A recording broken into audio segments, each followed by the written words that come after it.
करण जौहर कभी कभी चौंकाते हैं बहुत ज़्यादा। कभी अलविदा ना कहना तब बना दी थी जब ऐसे कंटेंट के बारे में सोचना भी पाप होता था। उन्होंने तब मियाँ बीवी की बेवफाई दिखाई थी और बिना हिचके इसकी वजहें भी बताई थी। रॉकी और रानी की प्रेम कहानी फिलहाल नया एग्जाम्पल है, बहुत पुराना तो नहीं हुआ।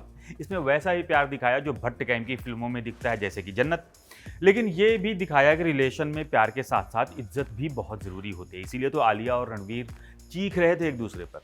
ऊपर की दोनों फिल्में खुद करण जौहर ने डायरेक्ट की थी। अब फिर से उनकी एक फिल्म आई है, चांद मेरा दिल। इसे बनाने में भी मैच्योरिटी दिखाई गई है। वैसे करण ने इसे डायरेक्ट नहीं किया है, लेकिन प्रोड्यूस जरूर किया। फिल्म जेनजी को ध्यान में रखकर बनाई गई है, लेकिन बाय हार्ट ये मिलेनियल, मतलब जेनजी की मिलेनियल लव स्टोरी। सवाल आया ना मन में कि क्यों, कैसे? बताता हूँ, यही बताने के लिए आया हूँ। तो चलिए इस फिल्म का डीप डाइव कर लेते हैं, बिल्कुल हमारे शो की तरह। कहानी सिंपल और सीधी है। एक लड़का है आरव और एक लड़की है चांदनी। एक इंजीनियरिंग कॉलेज में एक ही क्लास में पढ़ते हैं। आरव को चांदनी से प्यार हो जाता है। वजह वैसी ही है जैसे शाहरुख खान को काजोल के साथ कुछ कुछ होता है मैं साड़ी में देखने के साथ प्यार हो गया था, वो भी आधी फिल्म के बाद। लड़का इंप्रेस करने की कोशिश वैसे ही करता है जैसे 90s में हीरो किया करते थे, अच्छे कपड़े पहनकर, डियो डालकर, स्टाइलिश बनकर। लेकिन लड़की वैसी अदाएं नहीं दिखाती जैसे 90s की हीरोइंस दिखाती थी। वो जेंजी है, क्योंकि जब लड़का इनिशिएट नहीं कर पाता तो वो खुद से जाकर अप्रोच करती है। फिर रेगुलर लव स्टोरी शुरू होती है, जैसे कि रेगुलर लव स्टोरी फिल्में होती थी। लेकिन रुक जाओ, ये लव स्टोरी उतनी भी रेगुलर नहीं। यहाँ उतार चढ़ाव है और तरीके नए, मतलब सोच और सोल मिलेनियल वाली है, लेकिन बॉडी पूरी जेंजी वाली। फिर आती हैं वो चीज़ें जो अक्सर प्यार मोहब्बत में पड़ने वालों के साथ होती हैं, मतलब झगड़े, क्लेश और परेशानियाँ, जिम्मेदारियों का दबाव और पता नहीं क्या क्या। अब कहानी आगे बढ़ने के साथ प्यार फीका पड़ता है या गहरा होता है, ये देखने के लिए फिल्म देख लीजिए। वैसे कुछ ऐसा नहीं है जो मैं बता दूंगा तो स्पॉइलर हो जाएगा, क्योंकि सब कुछ बहुत प्रेडिक्टेबल। ये फिल्म पूरी तरह से लक्ष्य और अनन्या पांडे की है, ना कोई कम ना कोई ज्यादा। दोनों की केमिस्ट्री फिजिक्स जैसी लगती, मतलब अगर एप्पल ऊपर से गिरेगा तो वो गिरेगा नीचे ही। और ये हजारों साल पहले भी होता था और आज भी होता है और होता ही रहेगा। ऐसी फिजिक्स जो झूठ नहीं बोलती, जिसके अपने नियम हैं और वो उनमें खरी उतरती है। वैसे ही प्योर लगे हैं दोनों और वैसे ही खरे लगे हैं दोनों। लक्ष्य का किल वाला अवतार बहुत धांसू था। उस तरह की फिल्में करते हुए वो आगे सालों बिता सकते थे, लेकिन वो टाइप कास्ट नहीं हुए, क्योंकि किल में एक्टिंग वाली स्ट्रेंथ दिखाने के कुछ लिमिटेड मौके ही थे। तो उन्होंने आर्यन खान की बैट्स ऑफ बॉलीवुड में कुछ नया किया, लेकिन उस सीरीज का असली हीरो उसका डायरेक्शन और बॉलीवुड मसाला था। तो वहाँ भी थोड़ा बहुत ही एक्सप्लोर करने का मौका मिला उन्हें। अब फाइनली उन्होंने जब चांद मेरा दिल की है तो यहाँ उनके लिए बहुत कुछ पॉजिटिव दिखा।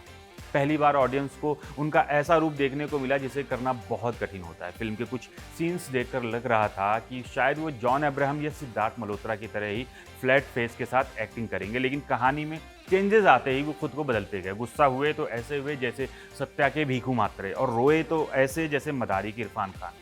उनके दो सीन्स मेरे दिमाग में छप से गए हैं।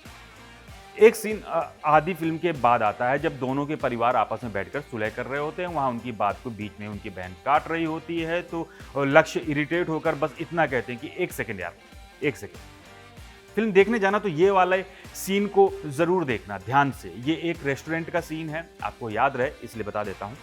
आप फील करेंगे वो गुस्सा, इरिटेशन और फ्रस्ट्रेशन सब कुछ एक साथ। इसके बाद एक दो सीन्स ऐसे हैं जो लगभग आधे घंटे के अंदर आते हैं, क्लाइमेक्स खत्म होने के थोड़ा पहले। मतलब इन सीन्स में जब वो रोते हैं तो उनका पेन दिखता है। पेन सही शब्द नहीं है शायद, असल में पीड़ा दिखती है, पीड़ा, गहरी वाली पीड़ा।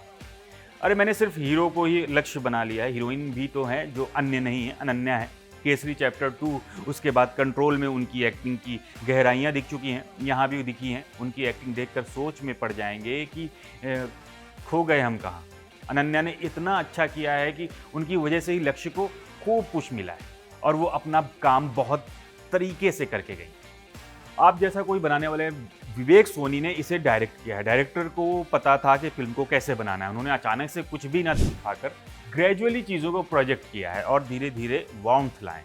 वैसे ये करने के ही चक्कर में कहानी में खिंचाव सा भी फील हुआ है, लेकिन इसी बीच उन्होंने हार्ट टचिंग मोमेंट्स तैयार कर दिए। फिल्म में वही रेस्टोरेंट वाला सीन जिसकी अभी मैंने थोड़ी देर पहले ही बात की थी, वो पूरा सीन ही बहुत अच्छा है। उस छोटे से सीन में ही कॉन्फ्लिक्ट को ऐसे क्रिएट कर दिया है कि पता चलता है कि वो स्टोरी टेलिंग में बहुत स्ट्रांग है। पोस्टमार्टम डिप्रेशन और लड़कों का भी मूड स्विंग होता है, इन मामलों को भी उन्होंने बिना नाम लिए दिखा दिया है।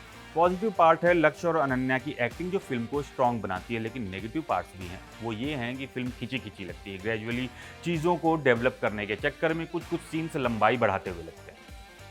म्यूजिक और गाने अच्छे हैं, दिल को छूते हैं, लिरिक्स में डेप्थ है, लेकिन जबरन के फिल्म में घुसेड़े लगते हैं क्योंकि ये जन्नत या आशिकी 2 वाले लेवल पर नहीं पहुंच पाते। फिल्म में रिश्तों को मिलेनियल और जेंजी दोनों को नज़रिए से दिखाने की कोशिश की गई, लेकिन मिलेनियल वाली चीज़ें थोड़ी ज़्यादा हावी हैं। वो बुरी नहीं है, लेकिन बुरा सिर्फ इतना है कि वो कई बार देखी जा चुकी। ये फिल्म 10 साल पहले आती तो शायद पैसे कमाती, नहीं शायद तब भी नहीं कमाती क्योंकि हमारी अधूरी कहानी तो फ्लॉप हो गई थी। नहीं, शायद उसके भी 10 साल पहले आती तो कमा लेती। असल में बात यह है कि ये फिल्म उनके लिए अच्छी है जो प्यार में हैं या रहे होंगे। उन्हें ये कविता की तरह लगेगी, लेकिन अगर कोई एवं जी रहा है और अपनी दुनिया में मस्त है, एंटरटेनमेंट के लिए फिल्में देखना चाहता है या फिर अच्छी और नई कहानियों में इंटरेस्ट रखता है, तो उसके लिए ये कविता नहीं है। वो फेसबुक में यूं ही डाल देने वाली हा हलंत वाली कविता बनकर रह गई। कुछ को तो ऐसा भी लग सकता है कि एवरेज कविता में हिंदी के शब्दों में नुक्ता लगाकर पेश किया गया है। अगला फिल्म रिव्यू लेकर जल्द मिलेंगे ज़ीव्यू में। तब तक कीप वॉचिंग जिंदाबाद एंड ईट हेल्दी। कमेंट वगैरह मन हो तो कर दीजिएगा और लाइक शेयर करोगे तो कूल लगेगा।